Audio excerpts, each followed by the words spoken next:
Two white police officers had tied a black man to a street lamp in the middle of town, turning him into a public spectacle. They thought it was just a joke, but they had no idea they had targeted the wrong man.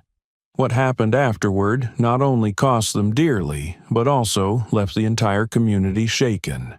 This story isn't just about injustice. It's a lesson in resilience and justice. Let's start from the beginning to uncover the full story.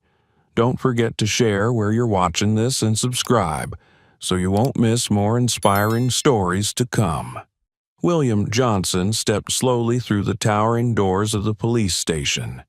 His footsteps echoed across the tiled floor, each one striking through the heavy air of the room. The crisp, new uniform of the police chief clung to his tall, broad frame, with the badge gleaming brightly on his chest, a symbol impossible to ignore. The room fell silent immediately, every gaze turning toward him. The murmurs and chuckles from moments earlier evaporated, replaced by shock. Jack Peterson and Mark Harris, two officers leaning in the corner, initially paid no attention. They continued joking, recounting the ridiculous stunt they'd pulled the day before, tying a stranger to the street lamp in the town square like some cruel performance for the whole town. "Did you see his face? I've never seen anyone look that desperate," Jack said, roaring with laughter, his voice dripping with self-satisfaction. Mark, bulkier and more menacing, slapped Jack on the back and added in a low, smug voice, "I told you, don't bother with him. He's not someone we need to worry about." But then Jack noticed the eerie silence in the room. He turned his head, and his eyes widened in terror. Standing before him, in full police chief uniform, was the very man they had toyed with the day before. Jack's face went pale as if he had seen a ghost. Mark, still grinning, turned around. The confusion on his face quickly shifted to unease, and then outright panic, as the realization hit him. William stood motionless in the center of the room, his cold, piercing gaze sweeping across each person in the station. His eyes, like a razor-sharp blade, commanded silence and attention. When his gaze finally landed on Jack and Mark, the tension in the room became unbearable. Not a single person dared to breathe too loudly. What are you doing here?" Jack stammered, his voice stripped of its former bravado. William didn't answer immediately. He took a step forward, his eyes never leaving theirs. The silence stretched, thick and ominous, like the calm before a storm. In his mind, William recalled why he had taken this job in the first place. A few weeks earlier, he had received the call. The voice on the other end was serious. "William," it said, "I have an offer for you, but I need you to understand. This won't be an easy assignment. That town, it's not like the others. We've had issues there in the past, and frankly, I'm not sure they're ready for someone like you." Sitting in his small room, William had stared out the window, pondering the weight of those words. He knew exactly what "someone like you" meant. A black man stepping into a position of authority in a town still fractured by racial prejudice was no small task. But he hadn't hesitated in his response. "That's precisely why I need to do it. If we don't make the change, who will?" With a clear goal in mind, not just to serve as police chief, but to bring justice and respect to everyone in the community, he had accepted the challenge. Now, standing in that room, face to face with the men who had humiliated him, he was resolute. Returning to the present, William's eyes burned with quiet intensity as they locked onto Jack and Mark. Finally, he broke the silence. "It seems," he said, his voice cutting through the air like steel, "that we have a serious problem, gentlemen, and you two," he paused, emphasizing each word, "are at the center of it." The room collectively held its breath. No one dared to speak, not even Jack or Mark. They stood frozen, their eyes darting away, but the fear in their expressions betrayed them. They now understood that the man they had mocked and demeaned yesterday was their superior today, the one with the power to decide their fates. Jack tried to muster the courage to speak, his voice quivering as he stammered, "Who? Who are you?" William took another step forward, his voice low and commanding, yet unshakably firm. "I'm the man you should never have crossed." The room was so silent that even the ticking of the clock could be heard. Jack and Mark, visibly shaken, had completely lost their swagger. William's icy stare pinned them in place, rendering them speechless. Standing tall and unwavering, William knew this was the moment. This was the beginning of the change he had come here to ignite, and he was determined to see it through. William vividly remembered the day he arrived in this small, quiet town, tucked away amidst the rural backroads of South Carolina. The atmosphere was starkly different from the bustling cities he had worked in before. Instead of crowded, energetic streets, this town seemed stuck in a time capsule, as though it belonged to a bygone century. The buildings lining the main street were weathered and faded, their paint peeling in places, but they stood sturdy, bearing the weight of a long history. A large sign reading, "Welcome to Fairhope," hung at the town's entrance, but the sentiment didn't match the reality. Driving down the main street, William felt the eyes of the locals on him. These weren't curious, welcoming glances for a newcomer. They were cold, probing stares. Without stepping out of his car, he could tell what they were thinking. He doesn't belong here. William parked his car in front of a small diner in the heart of town. The faded sign, Fairhope Diner, hinted at decades of existence. Thin smoke curled up from a chimney at the back, and the air carried the comforting scent of toast mingling with coffee. On the bench outside, a group of older men sat chatting. But, as William stepped out of his car, their conversation came to an abrupt halt. Their eyes shifted to him, studying him with a quiet intensity. Pulling his baseball cap lower over his face, William shielded his expression. He wore a worn leather jacket and faded jeans, intentionally dressing down to blend in. He knew that to understand this place, he needed to observe first before revealing who he was. The doorbell jingled sharply as he stepped into the diner. Instead of a warm greeting, he felt the shift in the atmosphere. The low hum of conversations at the tables stopped. Every eye in the room turned to him, not with curiosity or friendliness, but with unease and caution. An older man at the counter slowly folded his newspaper, raising an eyebrow as he looked William up and down. Near the window, a group of women whispered among themselves, not even trying to hide the fact that he was the subject of their murmurs. William remained composed, walking to the counter. A young waitress with her hair tied in a high ponytail approached him hesitantly. "Good morning. What can I get for you?" she asked politely, though her cautious gaze betrayed her discomfort. "Black coffee, please," William replied calmly but firmly. He knew that any sign of weakness in a place like this would invite disrespect. As he waited, he let his eyes wander around the diner, soaking in the atmosphere. The walls were adorned with old photographs of the town, a small schoolhouse, a tall church steeple, and a parade from the 1950s. In the corner, William's attention landed on two men he immediately recognized, Jack Peterson and Mark Harris. Both were in uniform. Jack, with blonde hair and a cocky smirk, leaned back in his chair with an air of self-satisfaction, while Mark, larger and more intimidating, leaned in to whisper something that made both of them laugh. Even though they weren't speaking loudly, William had no doubt he was the subject of their amusement. "Look at that," Jack said louder, clearly intending for everyone to hear. "Looks like we've got someone who's lost their way." William didn't react.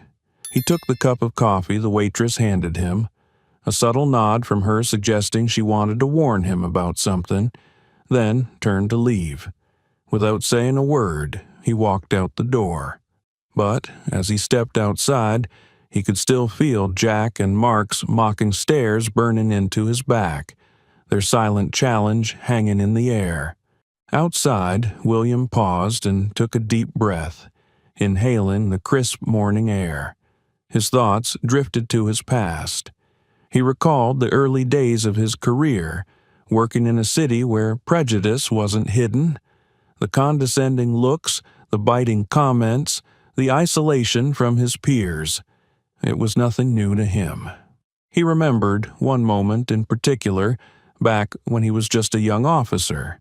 A colleague had bluntly told him, "William, you'll never be one of us. You know why." Instead of breaking under those words, William had used them as fuel. "I don't need their acceptance to do what's right," he had told himself.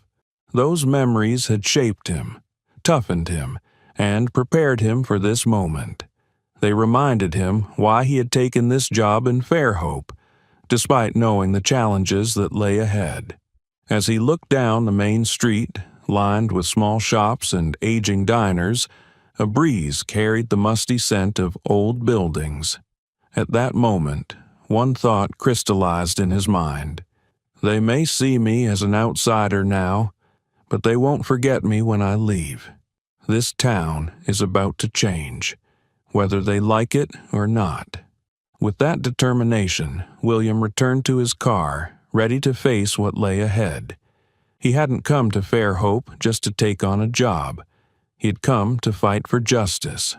William returned to the diner that morning, not to seek conversation but to observe more deeply the people and atmosphere of this town. He knew that to understand a community, there was no better place than a cafe, a space where daily stories were shared and people revealed their true selves.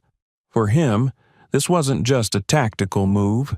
It was a deliberate step to confront those who had already shown him their disdain.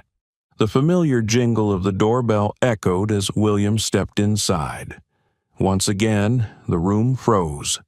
Conversations halted abruptly, and every gaze turned to him, from the tables near the windows to the counter at the back. This time, William could feel a sharper tension in the air. The curiosity in their stares was now tinged with hostility.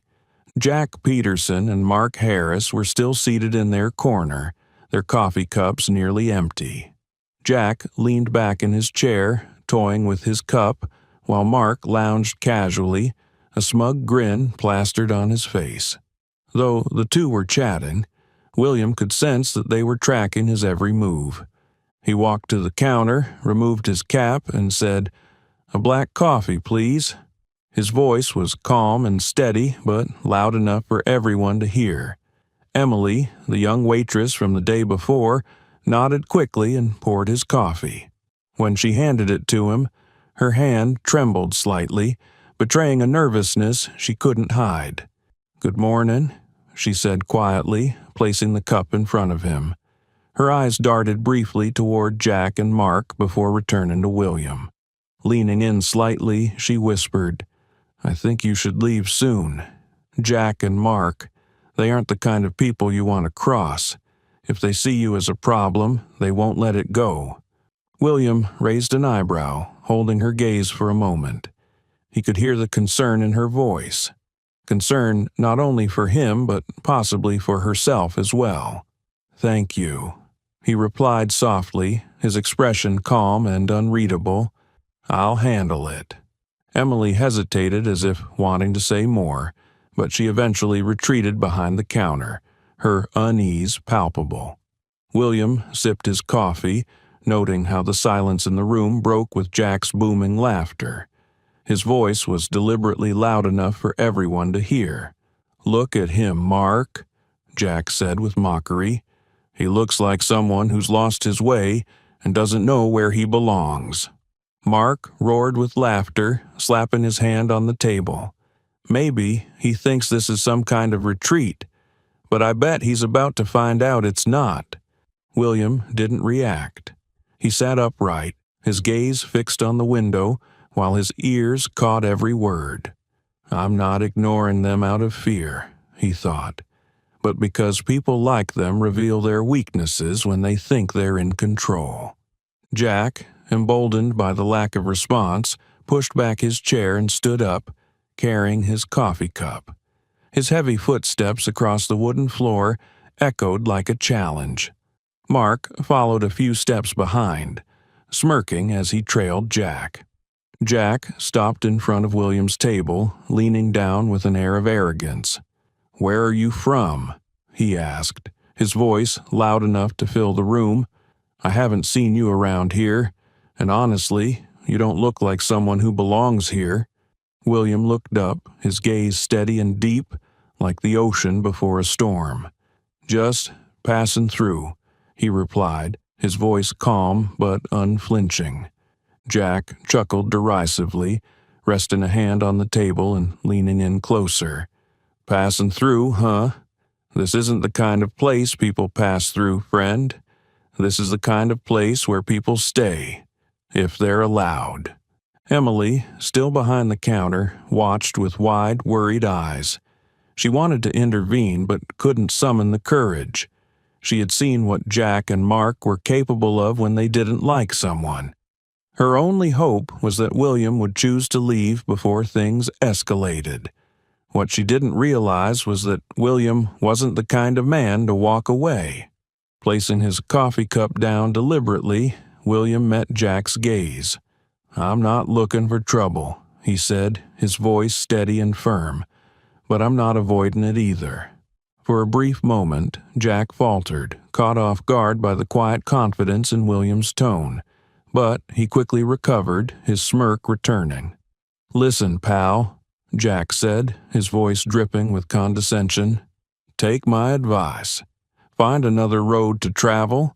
This isn't a place for people like you." William didn't reply, but his piercing gaze spoke volumes. "This isn't over." Mark clapped Jack on the shoulder. "Come on, Jack. He's not worth it," he said with a chuckle. Jack sneered, turning away, but not before pointing a finger at William. "Remember what I said, friend. Don't make us remind you again." William watched them return to their table, unshaken. "They think they've won, but they don't know who I am. They have no idea what I've faced to get here, but they'll learn soon enough." Standing up, William left a few bills on the table for the coffee and walked out of the diner. As the door closed behind him, he knew this was only the beginning. The real confrontation was yet to come, and he was ready for it. The next morning, William woke as a thin veil of mist lingered outside, soft light filtering through the curtains to bring faint warmth to the bare room. He tied his shoelaces and slipped on his worn running shoes, ready for his daily ritual, a run to clear his mind and organize his thoughts. Stepping outside, the cool morning air jolted his senses awake.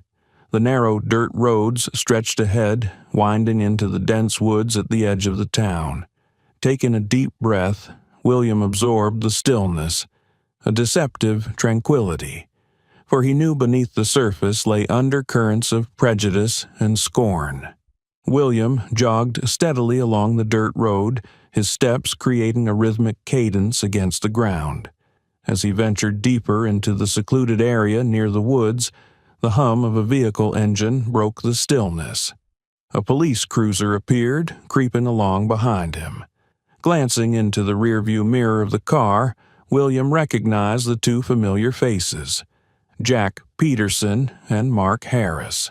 The car pulled up alongside him, moving at a crawl to match his pace. Mark, in the driver's seat, honked the horn, an obvious attempt to provoke him. William kept running, though he slowed slightly, his expression calm and measured. "Good morning, runner," Jack's mocking voice called out from the window. "Looks like you've wandered onto the wrong path." William remained silent, maintaining his steady pace. The car edged closer, nearly forcing him toward the side of the road. Mark leaned out of the driver's side window, raising his voice. "You sure you're allowed to run here? This isn't exactly a tourist trail, pal."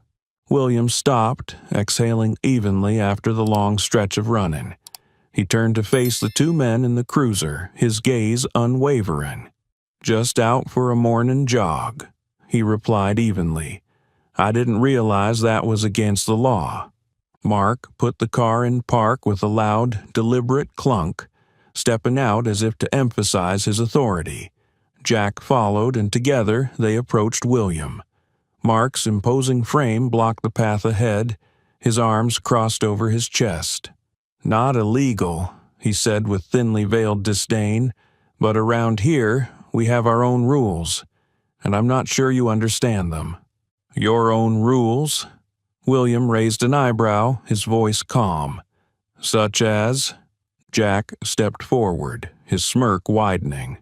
"We don't usually encourage strangers to wander around without a clear reason," he said, eyeing William up and down with faux scrutiny. "I think we ought to check what you're carrying, just to make sure everything's in order." Before William could respond, Jack reached out, patting down his jacket pockets in an invasive and unnecessary display of authority. William remained composed, standing still as Jack rifled through his belongings. Though he didn't resist, his unflinching gaze remained locked on Jack, his calm demeanor sending a clear message. "You can't intimidate me." Jack's hands stopped as he pulled out a small plastic card from William's jacket pocket, holding it up dramatically like he had uncovered something incriminating. Well, what do we have here?" Jack said mockingly. "This yours? Or did you pick it up somewhere along the way?" Mark laughed loudly, the sound grating in the still morning air. "Maybe it's his ticket back to wherever he came from," Mark jeered, locking eyes with William. He leaned closer, his voice dripping with condescension. "You should go back to where you belong, if you know what's good for you." William's piercing gaze met Mark's, unwavering. After a long, tense silence, he spoke, his voice steady and unshakable. "I'll be here for a long time." The unexpected conviction in William's words caused both men to falter momentarily. Mark furrowed his brow, but Jack's arrogant smirk quickly returned. "Oh, we'll make sure you get used to the rules around here," Jack said, his voice laced with menace. Without another word, Jack and Mark grabbed William's arms, pulling him toward the patrol car. William didn't resist, letting them lead him. In his mind, one thought repeated, "Let them dig their graves. They don't know what they're doing." They shoved William into the back seat of the cruiser, slamming the door shut. Through the rearview mirror, William watched the two men exchange self-satisfied smirks in front of the car. Unbeknownst to them, the man they were trying to humiliate would soon hold their futures in his hands. Sitting quietly in the back seat, William stared straight ahead, calm and resolute. The real battle had only just begun. The patrol car rolled into the town square, the heart of Fairhope, flanked by aging shops and a modest post office. This was where the town gathered, where deals were struck, gossip exchanged, and lives intertwined. That morning, the square was bustling with activity. Locals mingled, sipping coffee or chatting by their old pickup trucks. William sat silently in the back seat, his hands cuffed in front of him. His outward calm belied a sharp awareness of the unfolding situation. The judgmental stares from the townsfolk, tinged with curiosity and disdain, were all too familiar. But this time, William didn't feel shame. He felt a quiet, burning determination. The car stopped in the middle of the square. Jack and Mark climbed out, their smug expressions brimming with misplaced pride. Jack opened the car door, roughly pulling William out. Mark joined, laughing as he gestured toward the center of the square. "Let's give the town a little show," he said. They dragged William toward a large lamppost at the square's center. Slowly, the bustling activity ground to a halt as curious onlookers turned to watch. Some froze in place, while others slipped away, unwilling to get involved. A few younger residents pulled out their phones, recording or live-streaming the spectacle. Older townsfolk watched from a distance, their expressions a mix of discomfort and silent disapproval. Among them was Mr. Carter, an elderly man near the post office, who crossed his arms and shook his head subtly, unwilling to speak out but unable to hide his displeasure. Mark grabbed a length of rope from the patrol car, while Jack pressed William against the lamppost with calculated deliberation, ensuring every move was witnessed. "All right, folks," Jack declared loudly, his voice carrying across the square. "Today's lesson: don't trespass where you don't belong." Mark smirked, slapping William's shoulder as he tied the rope. "This is Fairhope's way of welcoming strangers," he said with a sneer, "and this man needs the reminder." William remained silent. He didn't look at Jack or Mark. Instead, his gaze swept across the crowd. A few townsfolk seemed visibly uncomfortable, yet none of them moved or spoke up. Near the post office stood an older man, Mr. Carter, arms crossed over his chest. He shook his head slightly, his face marked by disapproval. But he stayed quiet. Mr. Carter had lived here long enough to know that standing up to people like Jack and Mark was either futile or dangerous. "We've got ourselves a lost soul," Jack continued, his voice booming across the square, "and I guarantee that after today, he'll think twice before stopping somewhere he doesn't belong." A few weak chuckles rippled through the crowd, not from genuine amusement, but from the oppressive tension in the air.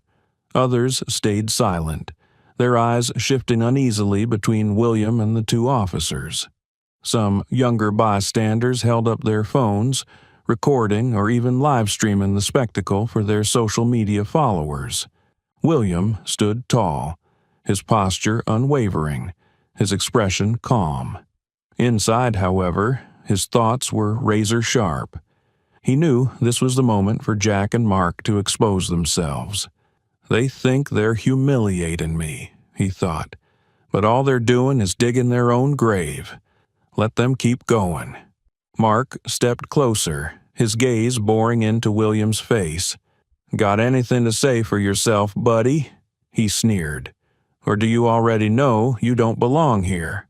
William locked eyes with Mark, unflinching.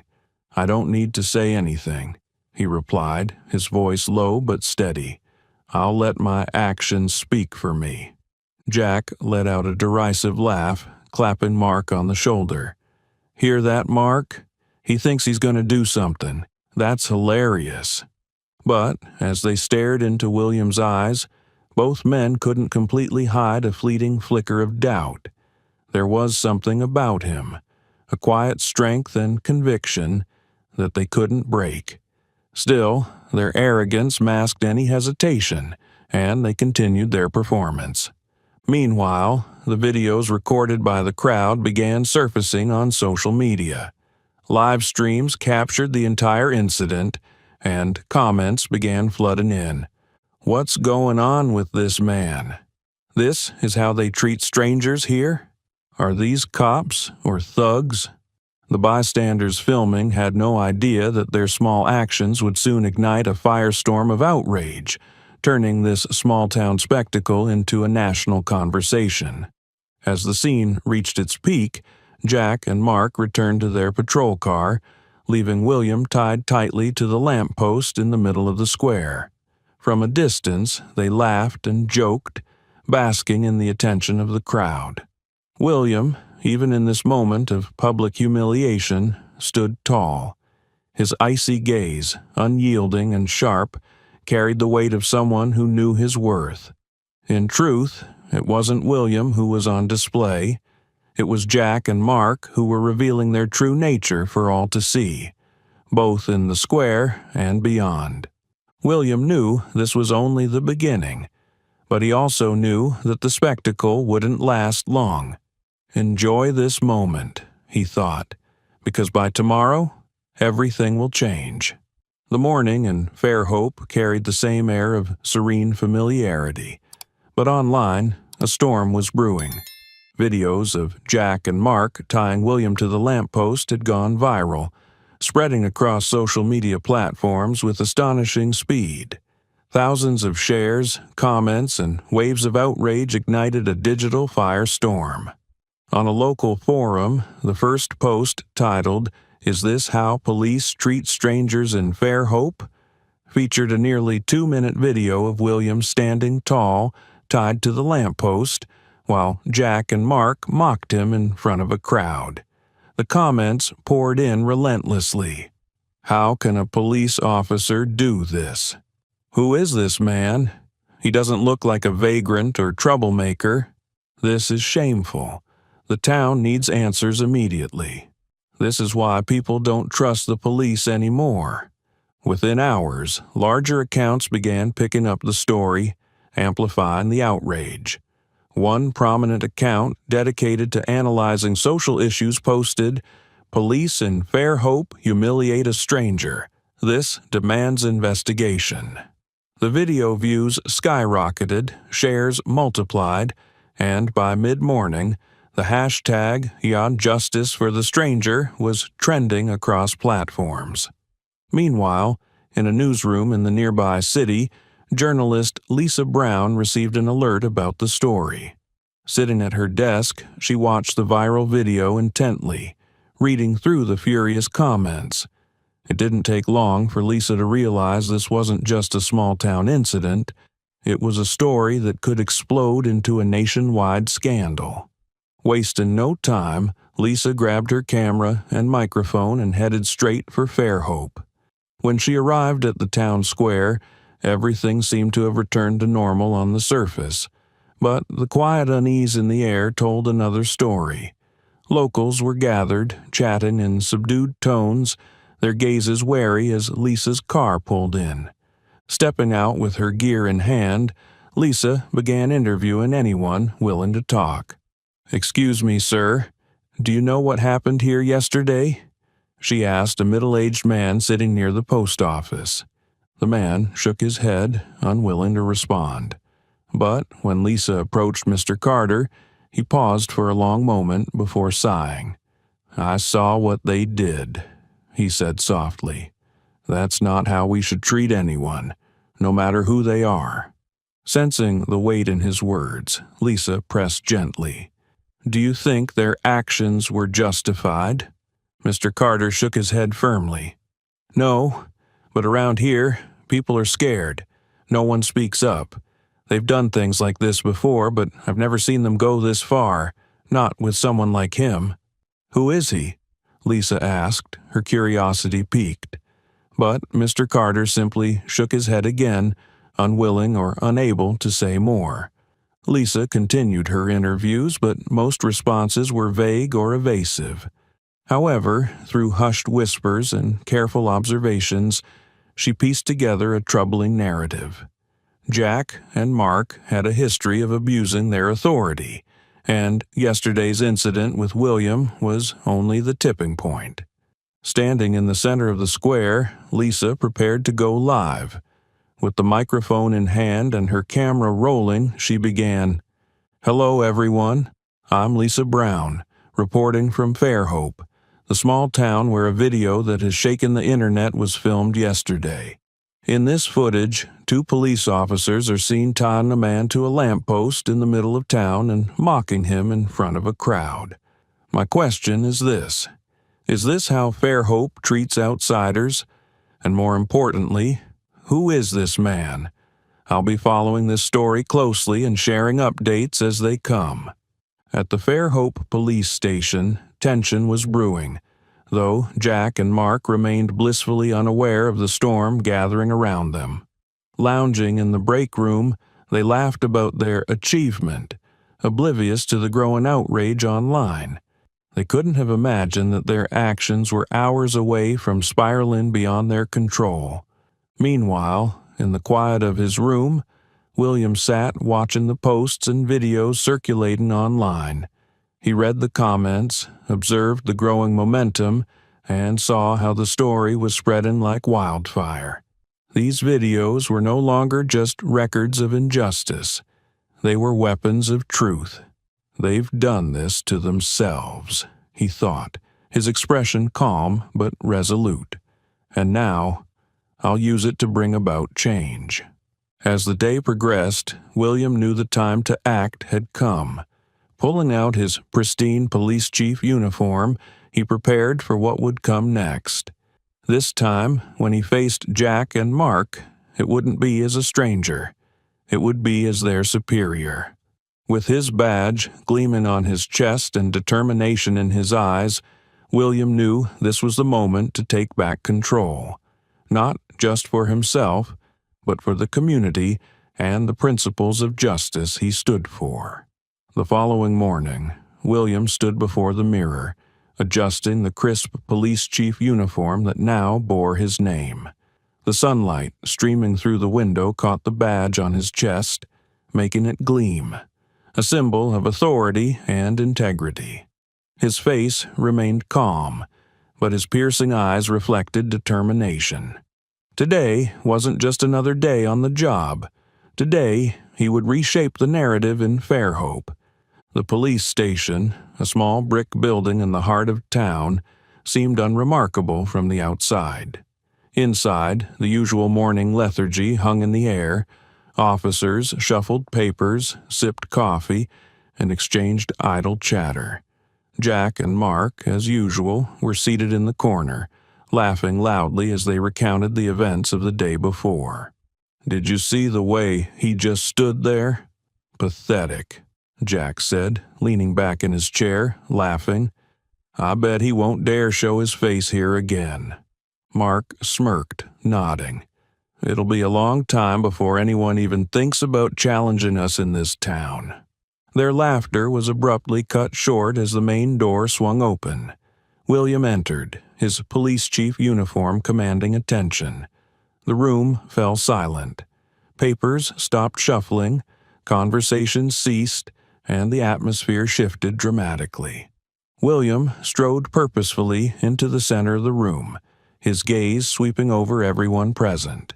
The officers exchanged confused looks, some recognizing him as the man humiliated in the town square the previous day. A young officer fumbled and dropped a stack of papers, while another whispered hurriedly to his colleague. The tension in the room was palpable. Jack and Mark froze, their smug expressions replaced with shock. Jack shot to his feet, his voice faltering. Who are you? What are you doing here?" William stopped in the center of the room, his silence cutting through the air like a blade.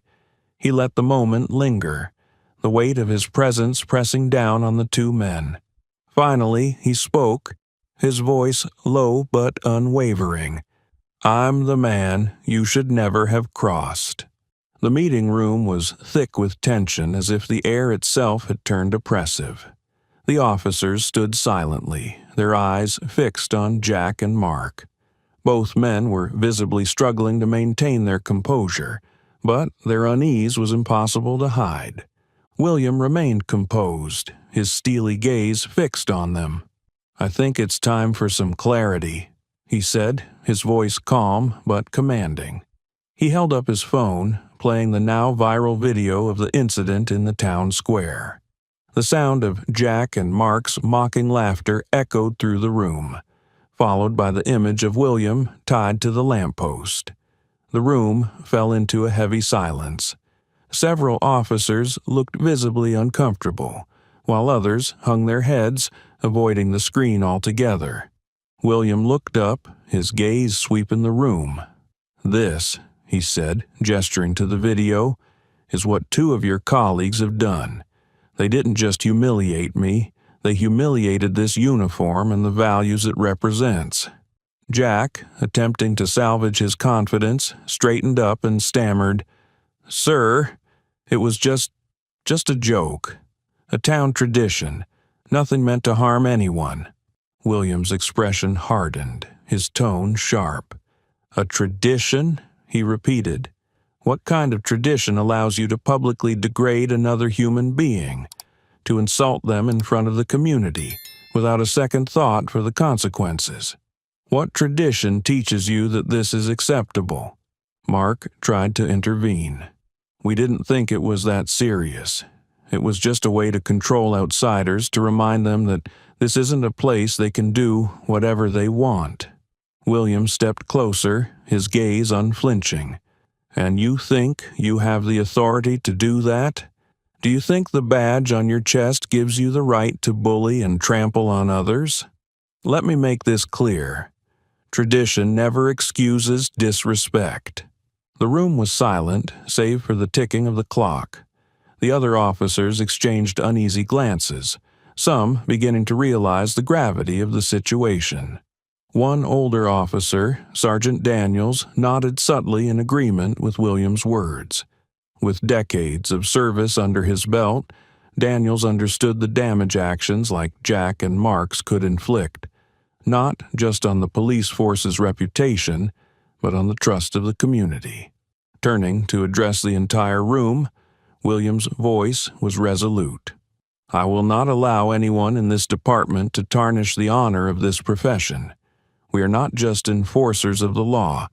We are protectors of respect and fairness. If any of you feel you cannot uphold those values, the door is right there." Jack and Mark were now visibly shaken, their bravado gone. Jack stared at the floor, unable to meet William's eyes, while Mark fidgeted nervously, glancing around the room as if searching for support. None came. William continued, his tone unwavering. "From today onward, any behavior that disrespects others, abuses power, or humiliates anyone will have no place in this department. And to set an example, Jack Peterson and Mark Harris, you will be held accountable for your actions." Mark opened his mouth to protest, but William raised a hand, silencing him. "No more excuses. I've seen enough." Walking to the table, William placed 2 reports in front of Jack and Mark. "These are formal notices of suspension. Effective immediately, you are both relieved of your duties pending an internal investigation into your abuse of power." The room was utterly silent. Jack and Mark stood motionless, their faces pale. William met their eyes one last time and said firmly, "This town may have turned a blind eye in the past, but from now on, things will be different." Turning on his heel, William left the room, leaving an air of finality behind him. He knew this wasn't just a punishment for 2 officers. It was a statement to the entire force. Change had arrived, and there would be no room for those unwilling to adapt. As William stepped outside, the morning sunlight caught the badge on his chest once more. For the first time, he felt the weight of justice shift, not for himself, but for the responsibility he carried to restore fairness and dignity to his department. This was only the beginning of a long journey. But William was ready for the road ahead. The tension in the police department was palpable after William announced the suspension of Jack and Mark.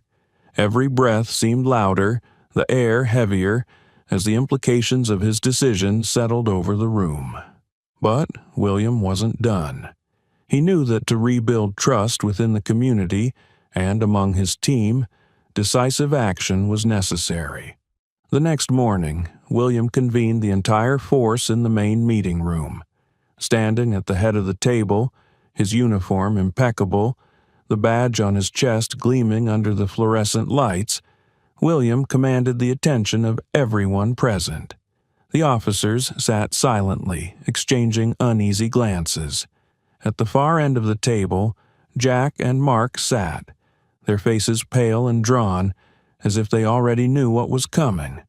William let the silence linger, his gaze sweeping the room before he spoke, his voice steady and resolute. "I made my position clear from the moment I walked into this building," he began. I will not tolerate any behavior that undermines the honor of this department or the trust of the community we serve. I trust every one of you shares that commitment." His eyes locked on Jack and Mark, the weight of his words settling heavily. "Jack Peterson, Mark Harris, your actions violated the core principles of this profession: ethics, respect, and responsibility. What you did was not just an attack on an individual, it was an attack on the trust our community has placed in us." Jack shifted in his seat, attempting to protest, but William raised a hand, silencing him. "No more excuses," William said sharply. "The entire town has seen what you did. Your actions have gone viral, and this is no longer a matter of a so-called tradition or a harmless joke. It's a disgrace to the badge." William placed 2 termination papers on the table in front of him. His voice rang clear. "As of today, Jack Peterson and Mark Harris, you are both terminated, effective immediately. Hand over your badges and weapons and leave this department now." The room was deathly silent. Jack bowed his head, his jaw clenched tightly, his eyes avoiding William and his colleagues. Mark, who was usually brash and overconfident, sat frozen, gripping the edge of his chair. No one spoke up in their defense. William's cold gaze bore into them. "Let this be a lesson for all of you. We are not just enforcers of the law. We are stewards of dignity, fairness, and justice. Those who cannot uphold these values have no place here." Jack rose slowly, his movements heavy with resignation.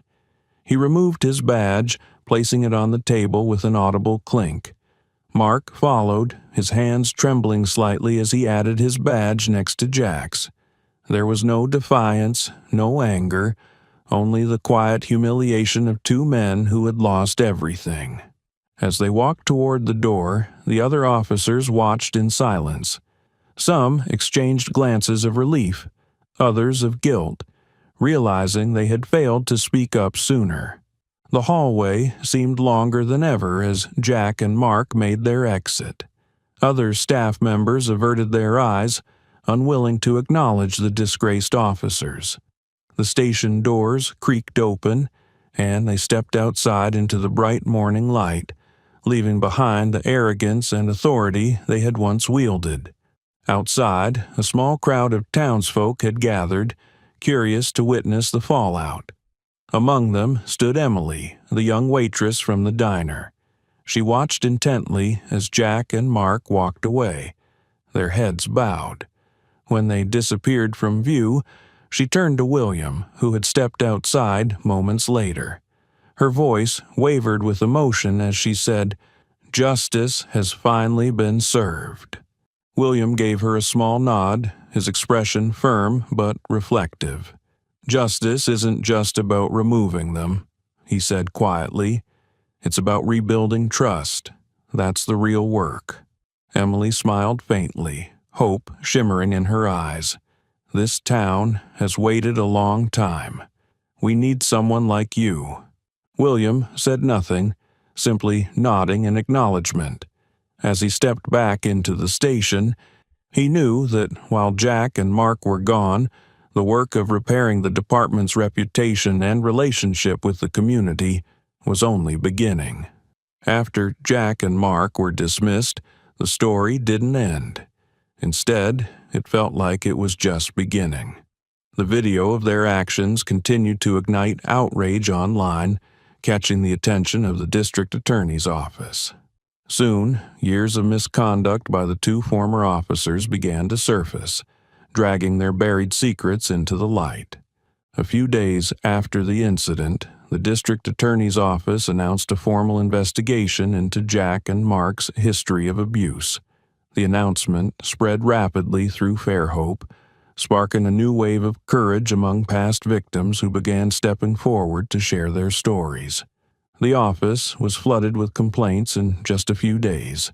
Clerks worked tirelessly to document the statements of those who had suffered in silence for years. A middle-aged man recounted being berated by Mark in front of his family for a minor parking violation. An elderly woman described how Jack had threatened her during a land dispute, leveraging his badge as a tool of intimidation. The most harrowing testimony came from Sarah, a young woman who had been bullied and humiliated by Jack years ago. Her account became the focal point of a public trial that drew the attention of the entire town. In the courtroom, Sarah walked to the witness stand, her face tense, but her gaze unwavering. She gripped the microphone tightly, pausing for a deep breath before speaking. 3 years ago, she began, her voice trembling slightly, I was driving home when I was stopped by Jack Peterson. At first, I thought it was just a routine traffic check, but then he started questioning me aggressively. He told me I didn't belong in this town and that I should go back to where I came from. Her voice faltered for a moment, but she pushed forward, her eyes locking on the jury. I felt terrified and humiliated, especially since he did it in front of passing drivers. I said nothing because I was afraid that speaking up would make things worse. But today, I'm here to say that this kind of behavior can't continue. No one deserves to be treated like this. The courtroom fell silent. The only sound was the faint scratch of the clerk's pen. Sarah's story left many visibly emotional, even those who had once accepted Jack and Mark's behavior as part of the town's traditions. After Sarah's testimony, William was called to the stand. Dressed in his police chief uniform, he stood tall and confident, his voice firm as he addressed the court.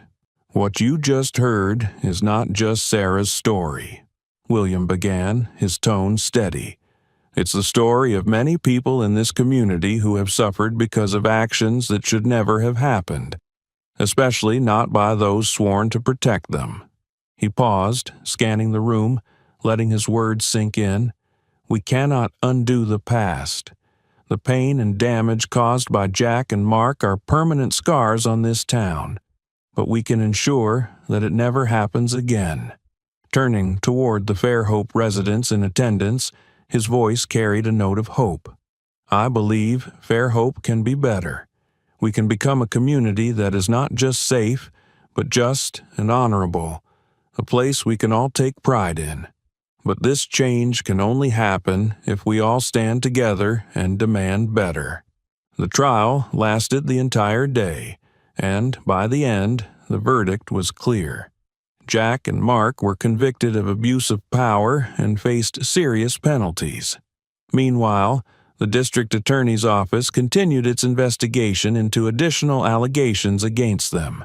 William and his restructured police team committed to addressing the department's past mistakes, initiating reforms to rebuild trust with the community. Outside the courthouse, Sarah approached William, her face a mix of relief and gratitude. Thank you for standing up for us, she said softly, her sincerity shining through. William nodded, his voice calm but resolute. This wasn't just me, Sarah. It's because of people like you, people brave enough to speak out. But there's still more work to do. The atmosphere outside the courthouse was heavy with emotion. Townsfolk lingered, watching the quiet conversation between William and Sarah, recognizing the significance of the moment. A few nodded respectfully toward William, their faces reflecting newfound trust and hope. Sarah placed her hand gently on William's arm, her eyes firm with determination. We'll stand with you. This isn't just your fight, it's ours too, and we won't let you do it alone. William offered a small smile, but inside he knew her words weren't just encouragement. They were a promise from a community ready to rebuild itself. As the sun dipped below the horizon, painting the small town in hues of gold and crimson, Fairhope seemed to radiate a new energy, a feeling of renewal. For the first time in years, the townspeople believed that change was not only possible, but already underway. Standing on the courthouse steps, William gazed out over the crowd. He could feel the weight of responsibility on his shoulders, but he also felt a deep sense of purpose. This wasn't just about Jack and Mark. It was about changing the culture of silence and complicity that had allowed their actions to persist for so long. This is only the beginning, he thought, already envisioning the hard work that lay ahead. Community meetings, policy reforms, and building bridges between the police and the people they served. But his resolve burned bright as he considered the future.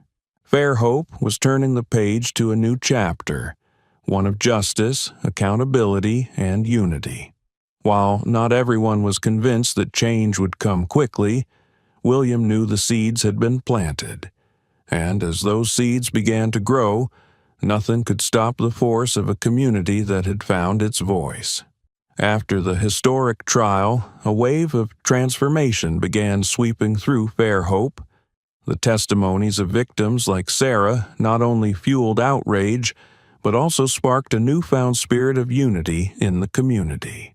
Residents who had long stayed silent out of fear or apathy now stood together with a shared goal: reforming the system and rebuilding trust in law enforcement. The town square, once the site of William's public humiliation, became a gathering place for progress. Peaceful protests were held weekly under the gentle morning sun. Hundreds of residents gathered, holding signs that read, "Respect for all," "Justice for everyone," and "We deserve better." Children walked hand in hand with their parents. Elderly citizens stood alongside young activists, and voices joined in a calm but powerful chorus. The slogans they chanted resonated not with anger, but with resolve. This wasn't a protest of destruction. It was a movement of reconstruction. Emily, the young waitress from the cafe, stood at the front of one gathering, a small megaphone in hand. Her voice was steady as she addressed the crowd. "This town used to accept silence, but not anymore. We're not asking for anything extraordinary, just respect. Every person here deserves to be treated as a human being." Her words were met with resounding applause. In the front row, Mr. Carter, the elderly man who had witnessed so much injustice in his lifetime, held a small sign that read simply, "Proud of Fairhope." William, as police chief, didn't stop with the dismissal of Jack and Mark. He initiated sweeping reforms within the police department. Regular training sessions on ethics and crisis management were established, and new officers were carefully selected, not just for their skills, but for their empathy and commitment to serving the community. One early morning, William held an open forum in the town square, inviting residents to share their concerns and ideas directly with the police force. Standing on a small stage, he listened attentively to each question and comment. An older woman raised her voice from the crowd. "How can we know this won't happen again?" William responded with sincerity, his voice firm yet compassionate. "I can't promise perfection overnight," he admitted, "but I can promise this. We will work every day to ensure fairness and safety for everyone in this town. And if anyone, myself included, falls short, you have the right to hold us accountable." As the late afternoon sun bathed the square in golden light, the crowd began to disperse, their spirits lifted by the meeting's transparency and resolve. Mr. Carter lingered, his hands tucked deep into the pockets of his well-worn coat, watching as families and groups of friends gradually disappeared into the quiet streets. His eyes carried the weight of memories, playing like a film in his mind. He remembered when the square was a symbol of silence. Injustices played out openly, yet no one dared to act. Avoided gazes, bowed heads, and the pervasive grip of fear had once defined this place. Not long ago, he had believed such things were unchangeable, part of Fairhope's inevitable fate. But now, the scene before him was entirely different. Children ran across the cobblestone paths, their laughter filling the air like a song of renewal. Groups of young adults stood in animated discussions, brainstorming ways to further improve their town. In one corner, newly recruited police officers chatted warmly with residents, their demeanor one of genuine care and responsibility. Emily approached Mr. Carter, her steps light and her smile radiant. "What do you think, Mr. Carter? Our town is finally changing," she said, her voice filled with a mix of joy and humility. He turned to her, his eyes soft but thoughtful. After a pause, he nodded, a faint smile breaking across his weathered face. "I've lived here my whole life," he began, his voice deliberate and clear. "There were times I thought nothing would ever change. Many times I doubted, lost faith even. But today, for the first time, I feel proud of this town." Emily fell silent, moved by the gravity of his words. "We've come a long way," she said softly. "But this is just the beginning." Mr. Carter nodded again. "Yes, it is. Change is never easy. But when I see the hope in these young people's faces, when I hear the laughter of children on this square, I know we're on the right path." As the sun dipped below the horizon, the square quieted, bathed in the gentle hues of twilight. A soft breeze carried the sweet scent of a new season, and Mr. Carter inhaled deeply, savoring a tranquility he hadn't felt in years. For the first time, he believed in the future of Fairhope. Though the road ahead would be long, the town had found its guiding light. Emily turned toward him, her eyes gleaming. "Thank you, Mr. Carter. Without people like you, this town wouldn't have risen." He shook his head with a gentle laugh. "The thanks don't belong to me. They belong to everyone who refuses to stop believing in change. They're the reason today is possible." It was a lively weekend afternoon, and Fairhope buzzed with a new energy.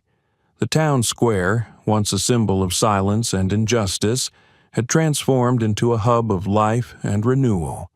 Residents worked together to repaint old buildings, install new benches, and plant trees along the pathways. The sound of laughter and chatter mingled with the clink of tools, creating an atmosphere filled with hope. William stood outside the police station, watching the scene unfold. He saw families working side by side, children running freely, and his newly recruited officers helping to carry supplies. This was the vision he had dreamed of when he took the job. A community not just surviving, but thriving through respect and unity. Emily approached him, holding a steaming cup of coffee. "Do you see it?" she asked, her voice gentle but full of joy. "This town is changing, and it's all thanks to you." William accepted the coffee with a small smile. "I didn't do this alone," he replied, his eyes scanning the crowd. "They are the real strength. I just helped them realize it." Emily looked at him, her eyes shimmering with gratitude. "You've inspired them to believe again, and that's no small feat." Taking a sip of coffee, William breathed in deeply, then turned to Emily. "This is just the beginning," he said, his tone steady but humble. "Rebuilding trust takes time and effort from everyone." Emily nodded, her smile unwavering. "Then, I guess we'll have to keep working together." As the sun dipped lower in the sky, casting the town in warm hues of gold and orange, William strolled toward the square. He stopped to greet residents, shaking hands with an elderly man repainting the wall of an old cafe and patting a young officer on the shoulder as they helped rebuild the park fence. Pausing in the middle of the square, William surveyed the scene. He spotted Mr. Carter standing beneath a large, ancient tree, talking with a group of teenagers. The older man's laughter and nods reflected his satisfaction, as though he was finally seeing a long-held dream come true. In another corner, Sarah and a group of women arranged fresh flowers around the fountain, their voices filled with purpose and pride. Standing there, William felt warmth spread through his chest.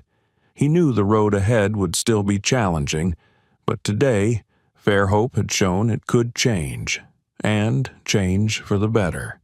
Turning back toward the police station, William paused for a moment, as though capturing the scene in his memory.